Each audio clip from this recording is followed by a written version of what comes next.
መላእክት መንፈስ ሙንቱ ይትፌነው ለሳይል ወለምህረት ለእለ ሀለዎሙ ይራሱ ሕይወተ ዘለዓለም። ክቡር አባታችን መላከ አርያም ቆሞስ አባ ኃይለ ማርያም የልማት የፍቅር የሰላም አባት የዚህ ታላቅ ካቴድራል ዋና አስተዳዳሪ ክቡር መላከ ብስራት አክሊሉ ወረሰ የቤተ ክርስቲያኑ ዋና ጸሐፊ፣ የቤተ ክርስቲያኑ እንግዲህ የሊቃውንት ወጣቶች፣ ምእመናን ሁላችንን እግዚአብሔር ይባርከን፣ ቅዱስ ዑራኤል ይባርከን። እስቲ ዑራኤል በሉ ሁላችሁ ስሙን ጥሩት። ቅዱስ ዑራኤል ክንፉን ዘርግቶ ከነ ቤተሰቦቻችሁ ይጠብቃችሁ። መላእክት ረቂቃን ናቸው፣ መንፈስ ናቸው። ለሰውን ለማዳን ይላካሉ። ከእግዚአብሔር የሚላኩ መላእክት ረቂቃን ኃያላን ናቸው ይላል ሐዋርያ ቅዱስ ጳውሎስ ለዕብራውያን ክርስቲያኖች በጻፈው መልእክቱ በምዕራፍ 1 ቁጥር 16 ላይ። አሁንም ሊቃውንቱ የዘመሩት ይህንን ነው። እንግዲህ ቅዱሳን መላእክት በዕለተ እሑድ የተፈጠሩ ናቸው። እግዚአብሔር በመጀመሪያ ሰማይና ምድር ፈጠረ፣ ጠዋትም ሆነ ሲል ይሄ ብርሃን መላእክት እንዴት እንደተፈጠሩ ዘየሬሰዮሙ ለመላእክቲሁ መንፈሰ ወለእለ ይትላከው ወነደ እሳት ይላል ዳዊት በ103ኛ መዝሙሩ። ከእሳት ከነፋስ እንደተፈጠሩ ቅዱስ ጳውሎስም መንፈስ ያላቸው ስለዚህ ነው። ግን ደግሞ አንዳንድ ሊቃውንት ከነፋስ ከእሳት ተፈጥረው ቢሆን ሞቱ ወይም ማሰኑ ይልና ተፈጥሮቶሙስ ለመላእክት ብርሃን አምላካዊ ይሄ ጠዋት ይሁን ሲል ጌታ ዓለም ሲፈጠር ገና ብርሃን ሲፈጠር በዕለተ እሑድ ከብርሃን እግዚአብሔር ፈጠራቸው ነው የሚለው። ቅዱሳን መላእክት የሕፃንነት፣ የወጣትነት፣ የጎልማሳነት፣ የሽምግልና ዘመን የሚባል የለባቸውም። ቅዱሳን መላእክት በዚህ ዘመን ይራባሉ፣ ይጠማሉ፣ ይሸነፋሉ። የሚበሉት፣ የሚጠጡት፣ የሚለብሱት ነገር አያስፈልጋቸውም። ራሳቸው ቅዱሳን መላእክት ቅዱስ ቅዱስ ቅዱስ እያሉ የትንቢተ ኢሳይያስ ምዕራፍ 6 ቁጥር 6 ላይ 3 ጊዜ ይጽፋል። ቅዱስ ቅዱስ በ3 ጊዜ ነው የሚጽፈው፣ ግን የሦስትነቱን ለመግለጥ እንጂ ቅዱሳን መላእክት ከአፋቸው ከትንፋሻቸው ልክ እኛ ሳንተነፍስ እንደማንኖር ሁሉ ልክ እንደ ምግብ እንደ ልብስ ሆኗቸው የሚኖር የእግዚአብሔር ምስጋና እግዚአብሔርን ቅዱስ ቅዱስ ማለታቸው ምስጋናቸው ሕይወት ሆኗቸው ይኖራል ነው። እና እግዚአብሔርን ብዙ ጊዜ የሚገለጥ በመላእክት ነው። አሁን በትንቢተ ዳንኤል በምዕራፍ 7 ቁጥር 10 ስትመለከቱ በዘመናት የሸመግለውን አየሁት፣ እልፍ በፊቱ እልፍ በቁሙ እልፍ በፊቱ እልፍ በኋላው እልፍ በቀኙ እልፍ በግራው ከበው እልፍ ጊዜ እልፍ ይሰግዱለት ነበር ይላል መጽሐፍ ቅዱስ። እግዚአብሔር የሚሰግዱ ኃያላን ረቂቃን የማይሸነፉ ናቸው። እና ከነዚህ እንግዲህ አንዱ ታላቁ መልአክ ከቅዱሳን መላእክት ከሊቃነ መላእክት አንዱ ቅዱስ ዑራኤል ነው። ቅዱስ ዑራኤል ሁላችንን ይጠብቀን። ቅዱስ ዑራኤል ከሊቃነ መላእክት ሁሉ በተለየ መልኩ በአዲስ ኪዳን በብሉይ ኪዳን ስሙ የተገለጸ አገልግሎቱ ተልእኮ የታወቀ ነው። ቅዱስ ዑራኤል ሄኖክ እዚህ በዘፍጥረት ምዕራፍ 4 ላይ ወአስመሮ እግዚአብሔር ለሄኖክ ወፈለሰ ይላል። ሄኖክ እግዚአብሔር ስላስደሰተ እግዚአብሔርን ስላገለገለ እግዚአብሔር ወሰደ፣ ሞት አላገኘውም ይላል። እና ሄኖክ በእግረ ገነት ወድቆ በዚያ ደይ ሲጸና ወደ ገነት ለመግባት 7 ዓመት ይላል። ዑራኤል ለሄኖክ ዘአራዮ ትምህርተ አምሳልኪ ቤተ ነጭ ዘመብረቅ ጠፈራ ወህብራ በረቅ ይላል።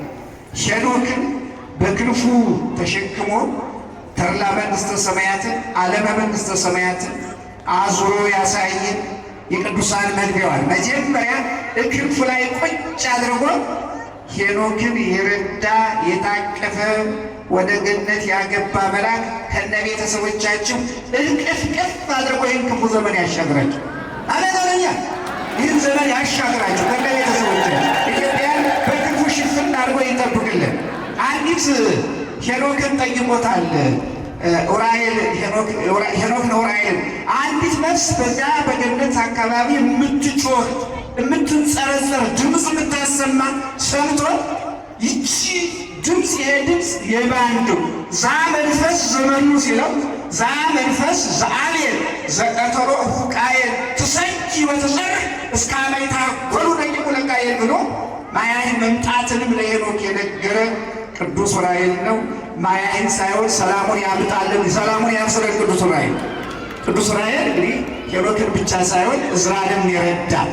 እውነቱ እዝራ እዚህ በጽዋዌ በሰባው ዘመን እስራኤል 70 ዘመን ሙሉ ተሰደው በዚያ በእስራኤል በፋርስ ኢራን በሚባለው ሀገር በስደት ሲኖሩ እንግዲህ ክፉዎች መጻሕፍት 46ቱ መጻሕፍተ ኦሪትን አቃጥለው አጥፍተው ከመጽሐፍም ከሰው አይምሮም ጠፍተው በነበረ ጊዜ እዝራ ኦሪት ነቢያት የእግዚአብሔርን ክብር የሚገልጡት ጠፉ ብሎ ሲያዝን ቅዱስ ዑራኤል ነው የእሳት ጽዋ ግቶ ብሉያት 46ቱ መጻሕፍተ ብሉያት በእዝራ አይምሮ ሰተት ግልጥ ብለው እንዲጻፉ ያደረገ መልካሙን ነገር ይግለጥልን። ለሁላችን ለኢትዮጵያችንን መልካሙ ሁሉ ይግለጥልን።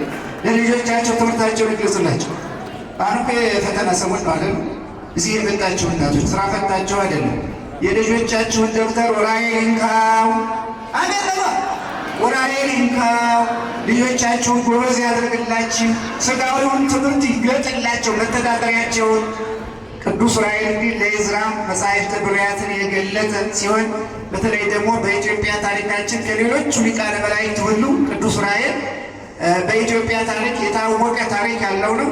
ቅዱስ ዑራኤል በሐዲስ ኪዳን መግቢያ በብሉይ ኪዳን መጨረሻ ላይ ጌታ ኢየሱስ ክርስቶስ በቀራንዮ አደባባይ ተሰቅሎ ሳለ ጌታ ኢየሱስ ክርስቶስ ጎኑ በጦር ሲወጋ እጆቹ እግሮቹ በብረት ሾክ ሲወጉ አብሮ የቆመ ደሙ ሲፈስ የጌታን ደም ተቀብሎ ኢትዮጵያ ላይ የረጨ ሰላሙን ያምጣልና የጌታን ደም ኢትዮጵያ ግሸንን ጤፉት የምትባል መጽሐፍ አለች። ግሸንን የአንድ አቡነ አትናቴዎስ የሚባለው አላችሁ። አሁን ወደ 100 ዓመቱ ከእሳቸው ጋር አንብያታለሁ እና ይህች ጤፉት የምታለው ዑራኤል በጌታ በተሰቀለበት ዕለት ይህችን ግሸንን በደመ ክርስቶስ አትማት ብሎ ጌታ አዝዞት መጥቶ ኢትዮጵያ ደመ ክርስቶስን ይዞ መጥቶ የግሸንን መሬት በደመ ክርስቶስ አተማት አከበራት የሚለው አሁንም ኢትዮጵያችንን ያክብርልን። አሁንም ደሙን ያቆምልን በክርስቶስ ደም። የክርስቶስ ደም ታላቅ እንግዲህ በኋላም ደግሞ በኢትዮጵያ ታሪክ በእውነት በተደጋጋሚ ቅዱስ ዑራኤል ክንፉን የዘረጋ ኢትዮጵያ ላይ ነው። በኢትዮጵያ ተራሮች፣ በኢትዮጵያ ሜዳዎች፣ በመላበት በኢትዮጵያ ካርታ ላይ ክንፉን ዘርግቶ ተልእኮውን የፈጸመ አሁንም የዘረጋ ቅዱስ ዑራኤል።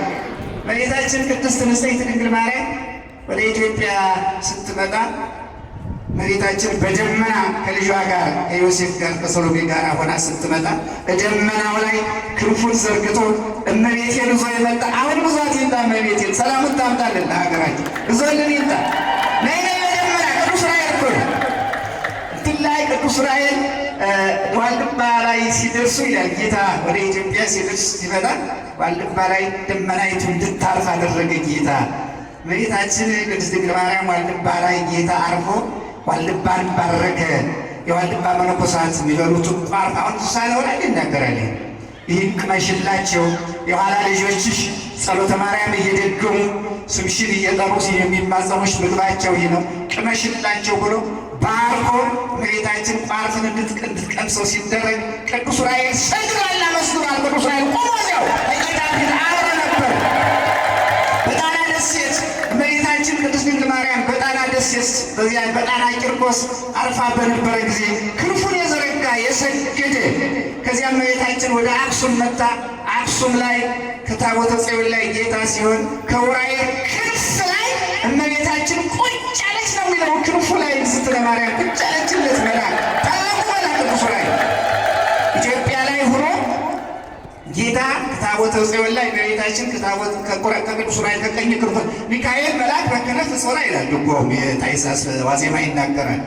እመቤታችን በ3 ዓመቷም ወደ ቤተ መቅደስ ስትገባ መጀመሪያ ከፋኑኤል ክንፍ ላይ እንደተቀመጠች በስደቷ ጊዜም ደግሞ ዑራኤል ክንፉን ጎዝጉዞላት ክንፉ ላይ ሆና ጌታ ይህችን ለምለም መሬት ኢትዮጵያን ርስት አድርጌ ሰጥቼሻለሁ ሲላት የሰማ ቅዱስ ዑራኤል ነው ያለ ድምፁን የሰማ የጌታን ድምፅ አሁንም ይጠብቅልን እና እንዲያውም በዛሬው ዕለት የሚነበበው ድርሳኑ ለአባታችን ለአቡነ አረጋዊ ኢትዮጵያ የእመቤታችን የቃል ኪዳን አገር ናት ብሎ ለአቡነ አረጋዊ የነገራቸው ዛሬ ነው ይላል ቅዱስ ዑራኤል። ለአቡነ አረጋዊ ለታላቁ አባት እሳቸውን የሚያመጣ እሱ ነው።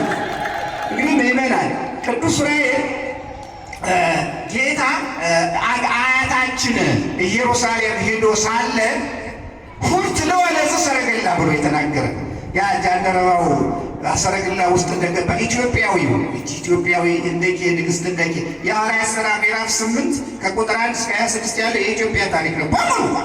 የአሜሪካ መጽሐፍና ታሪክ የለውም፣ የእንግሊዝም የለውም፣ የእኛ ነው ታሪክ ያለን። ለምሳሌ መጽሐፈ ነገሥት አንደኛ ነገሥት ምዕራፍ 10 የኢትዮጵያ ታሪክ ነው።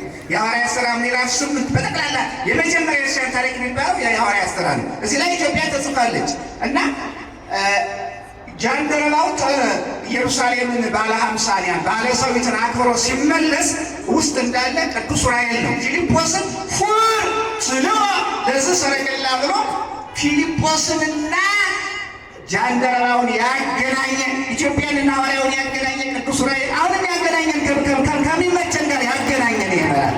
እንግዲህ ቅዱስ ዑራኤል ታላቅ መልአክ ነው። ምእመናን በተለይ በንጉሠ ነገሥቱ በአፄ ገብረ መስቀል ዘመን ኢትዮጵያ ላይ በተደጋጋሚ ክንፎቹን የዘረጋ መልአክ ነው።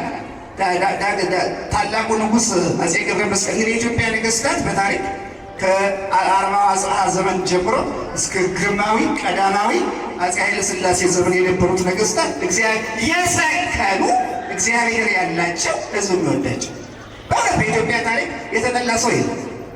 እነዚህ ነገሥታት ሃይማኖት ያላቸው ታቦት ሲወጣ የሚሰግዱ የሚጾሙ የሚጸልዩ ስለሆነ መላእክት አይለያቸው ነበር እና አፄ ገብረ መስቀል አቡነ አረጋዊ ቅዱስ ያሬድ ከአክሱም ተነስተው በዚህ በደቡብ ጎንደር አድርገው አርባ ምንጭን ዙረው ኢትዮጵያን ሲባርኩ ንጉሠ ነገሥቱ ከቅዱስ ያሬድ ጋር ከአቡነ አረጋዊ ክንፉን ዘርግቶ አሎ የጠበቀ ኢትዮጵያችንን ሕዝቦቿን አሁን የሚጠብቅልን ከቅዱስ ያሬድ ላይ ክንፉን የዘረጋ ይሄ መልአክ ቅዱስ ዑራኤል በእውነት ምእመናን ታላቅ መልአክ ነው፣ የሚጠብቀን መልአክ ነውና ዛሬ እንግዲህ በዓሉ ነው።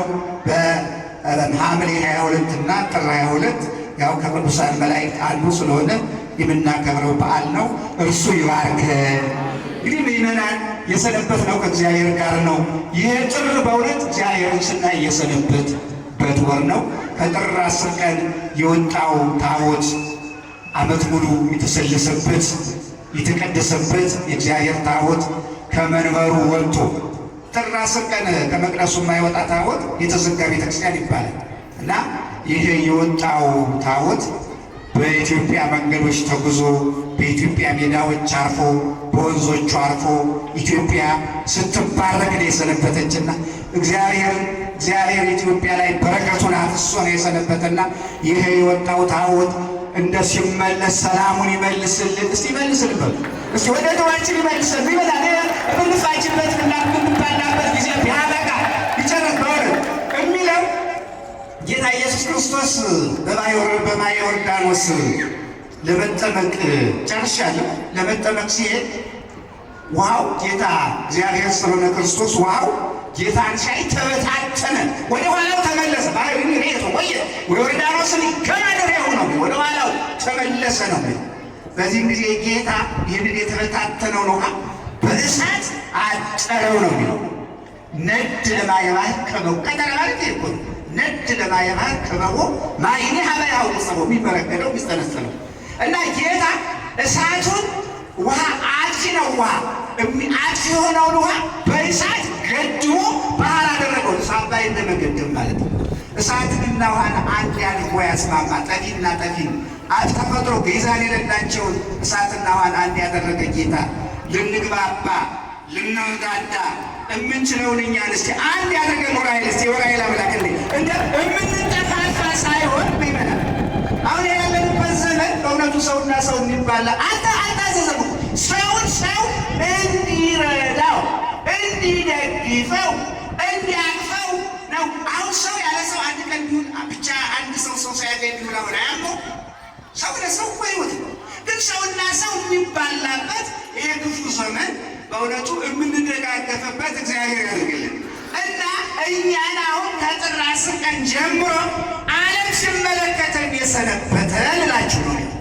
መጨረሻ መነግራችሁ እንግዲህ በቅዱስ ራእይ ያዙን። ዓለም በሙሉ አሁን ኢትዮጵያ ጦርነት አለ ምን አለ የሚባል እንወራ። አሁን ግን ከጥር 10 ቀን እስከ ትናንት እስከ 10 የሚባለው እስከ 21 ነው። ዓለም በሙሉ ኢትዮጵያ እኛን ሳየን የነበረ ከታቦት ጋር ነው አይደለም ይመናል፣ ከመስቀሉ ጋር ነው፣ ከስዕሉ ጋር ነው። አሁን ትልልቆቹ ጣቢያዎችና አልጀዚራ የሚባሉ CNN እነ ቢቢሲ ትልልቁ ጣቢያዎች ኢትዮጵያ ስትባል በጥር ወር የታየ ነው። ከታቦቱ ጋር ታይተናል፣ ከመስቀሉ ስር ጋር ታይተናል፣ ከስዕሉ ጋር ታይተናል። ታቦቱ የወጣው ታቦት ጉልበታችን ነው አይደለም ይመናል። የወጣው ታቦት አንድነታችን ነው። የወጣው ታቦት ሰላማችን ነው። ስዕሉ መስቀሉ ጋር ታይተናል። በሙሉ ትናንት ሳይቀር እኛን ሲያየን የሰነበተ ከታቦት ጋር ነውና ይሄ የወጣው ታቦት ሰላም ይስጠን፣ በእውነቱ ኢትዮጵያችንን ይጠብቅልን። እግዚአብሔር ከሁላችን ጋር ይሁን። ምእመናን እንግዲህ አባታችን ለካህናት ቆሞስ አባ ኃይለማርያም በፈቃዱ በእውነት ታላቅ አባት ናቸው። እኔ ከረጅም ዘመን ነው የማውቃቸው። በእውነቱ ትልልቆቹን አብያተ ክርስቲያናት በሰላም የመሩ በእውነቱ